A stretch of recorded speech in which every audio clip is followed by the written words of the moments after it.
হযরত মুসা আলাইহিস সালামের কাছে একবার এক যুবক এসে বলল, হে আল্লাহর নবী, আমি জীবজন্তু লালন পালন করি। আপনি দয়া করে আল্লাহর কাছে দোয়া করুন, যাতে করে আমি তাদের সুখ দুঃখের সকল কথা বুঝতে পারি আর উপযুক্ত ব্যবস্থাও নিতে পারি। যুবকটির কথা শুনে মুসা আলাইহিস সালাম বললেন, সাবধান, এর থেকে বিরত থাকুন। এর মধ্যে অনেক বিপজ্জনক ব্যাপার স্যাপার লুকিয়ে আছে, যা আপনি সহ্য করতে পারবেন না। কিন্তু যুবকটি নাছোড়বান্দা, সে বারবার কাকুতি মিনতির সুরে একই আবদার করতে লাগলো। মুসা আলাইহিস সালাম বললেন, এটা মঙ্গলজনক নয়। যুবকটি শেষে বলল, আর বেশি না হয় অন্তত গৃহপালিত মোরগ এবং কুকুরের ভাষা বোঝার ব্যবস্থা করে দিন। তার এই মিনতির কারণে হযরত মুসা আলাইহিস সালাম আল্লাহর কাছে এই ব্যাপারে দোয়া করলেন। আল্লাহ তাআলা তার দোয়া কবুল করলেন এবং যুবকটিকে জীবজন্তুর ভাষা বোঝার ক্ষমতা দান করলেন।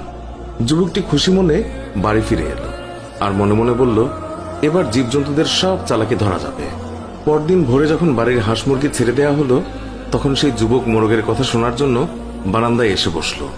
বাড়ির কাজের মেয়ে রাতের বেঁচে যাওয়া রুটির টুকরো উঠোনে নিক্ষেপ করল। কুকুরটিও কাছেই ছিল। এই সময় মোরগটি ঝাপটি মেরে রুটির টুকরো মুখে পুরে নিল। কুকুরটি প্রতিবাদের সুরে মোরগকে বলল, রুটির টুকরো আমার ভাগে ছিল, তুই নিয়ে গেলি কেন? উত্তরে মোরগ বলল, একটু সবুর করো। অবস্থার দ্বারা বুঝতে পেরেছি কালকে আমাদের মনিবের সুন্দর ঘোড়াটা মারা যাবে, তখন তুমি মজা করে তার গোশত খেতে পারবে। বারান্দায় বসে থাকা যুবক মোরগের কথা শুনে চিন্তায় পড়ে গেল। তারপর লোকসান এড়ানোর জন্য ঘোড়াটি বাজারে নিয়ে বিক্রি করে দিল। পরদিন ভোরে আবারও যখন উঠোনে রুটির টুকরা ছড়ানো হলো, তখন মোরগটি সঙ্গে সঙ্গে তা লুফে নিল। কুকুরটি সেদিনও বঞ্চিত হয়ে রাগ করে মোরগকে বলল, ধোকাবাজ কোথাকার, কালকে রুটি নিলে, আজকেও নিয়ে গেলে, কই ঘোড়া তো মরল না, বরং মালিক তা অন্যখানে বিক্রি করে দিয়েছে। জবাবে মোরগ বলল, ঘোড়া সত্যিই মরেছে, তবে অন্যখানে।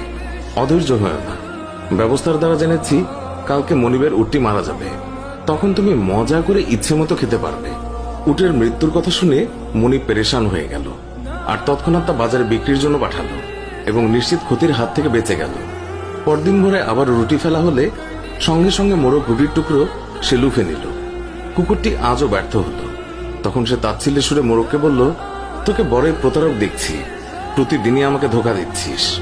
মোরগ বলল, ধৈর্যহারা হয়ে না হে বন্ধু, কাল দেখবে মনিবের গোলামটা মারা গেছে, তখন শিরনি ইত্যাদি করবে, তখন গোশত পোলাও ইত্যাদি অনেক কিছুই তুমি খেতে পারবে। মনিব মোরগের কথা শুনে বেচেইন হয়ে গেল। সে তড়িৎ গোলামটাকে অন্য একজনের কাছে বিক্রি করে দিল এবং বিরাট ক্ষয়ক্ষতির হাত থেকে রক্ষা পেল। আর মনে মনে ভাবল, এই জীবজন্তুর ভাষা বুঝে ভালোই উপকার হলো, এতে অনেক ক্ষতি থেকে বাঁচা গেল। কিন্তু এতে যে জেনে বুঝে অন্যকে ক্ষতির সম্মুখীন করা হলো, সে তো চিন্তা করল না।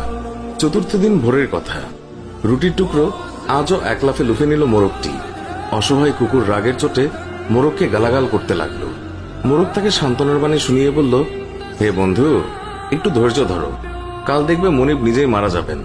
কাল তিনি মারা গেলে ওয়ারিশরা গোশত পোলাও শিরনি ইত্যাদি করবে, তখন তুমি পেট পুরে খেয়ে নিও। আজকে মোরগের কথা শুনে যুবকটি যার পর্ণায় বিচলিত হয়ে পড়ল। কাল যে সে মারা যাবে এই পেরেশানিতে অস্থির হয়ে গেল সে। আসলে আল্লাহ পাকের কুদরতের মাঝে অনেক গোপন কথা লুকায়িত আছে, তা কেউই জানে না। কিন্তু মানুষ যখন সীমা লঙ্ঘন করে, তখনই যত সব বিপত্তি ঘটে। মাল সম্পদের সামান্য ক্ষয়ক্ষতিতে মনিবের জান বেঁচে যেত এবং মুসিবত মালের উপর দিয়ে চলে যেত, কিন্তু মনিব তা মানেননি, তাই বিপদ তার নিজের উপরে চলে এসেছে। নিরুপায় যুবক দৌড়ে মুসা আলাইহিস সালামের দরবারে হাজির হলো, তাকে সকল ঘটনা খুলে বলল। অতঃপর মিনতি করে বলল, হে আল্লাহর নবী, আমাকে রক্ষা করুন। মুসা আলাইহিস সালাম বললেন, আমি তো আগেই বলেছি এই বিষয়টি আপনার জন্য মঙ্গলজনক হবে না। আপনি কেমন স্বার্থপর, শুধু নিজের স্বার্থ দেখলেন, অপরের ক্ষতি দেখলেন না। নিজের ক্ষতির কথা ভেবে সব বিক্রি করে দিলেন, অথচ সে যে ক্ষতির মধ্যে পড়তে যাচ্ছে সেটা বিবেচনায় নিলেন না। এই জন্য বিপদ আপনার উপরে চলে এসেছে। এখন নিজেকে অন্য কারো কাছে বিক্রি করে দিন, তাতেই তো ভালো, এতে অনেক অর্থ করে এবং ধন সম্পদ লাভ হবে। যুবকটি কৃতকর্মের জন্য ক্ষমা চাইল এবং প্রাণ রক্ষার জন্য হযরত মুসা আলাইহিস সালামকে অনুনয় বিনয় করতে লাগলো। মুসা আলাইহিস সালাম বললেন, দেখুন, কামান থেকে গুলি বেরিয়ে যাওয়ার পর তা কি আবার ওই কামানে ঢোকে? কখনো না। আপনার মৃত্যু অবধারিত হয়ে গেছে, এর থেকে আপনার রেহাই নেই। তবে আমি আপনার জন্য ইমানের সাথে মৃত্যুর দোয়া করছি। হযরত মুসা আলাইহিস সালামের কথা শেষ না হতেই যুবকটির শারীরিক পরিবর্তন শুরু হলো। একবার বমিও হলো। তার শরীর নিস্তেজ হয়ে আসছিল। সাকরাতের এই সময়টিতে 4 জন লোক তাকে ধরে বাড়ির দিকে নিয়ে গেল, কিন্তু বাড়ি পৌঁছা গেল না। মৃদু এক ঝাঁকুনি দিয়ে তার প্রাণ উড়ে গেল চিরদিনের জন্য। ধন সম্পদ সব পেছনে ফেলে যুবকটি পরকালের পথে রওনা দিল। আমাদের এই ভিডিওর ব্যাপারে মন্তব্য জানাতে কমেন্ট করুন। ভিডিওটি ভালো লাগলে লাইক দিন, শেয়ার করুন। এখনকার মতো বিদায় নিচ্ছি। দেখা হবে নতুন কোনো ভিডিওতে। ভালো থাকবেন। ধন্যবাদ সবাইকে।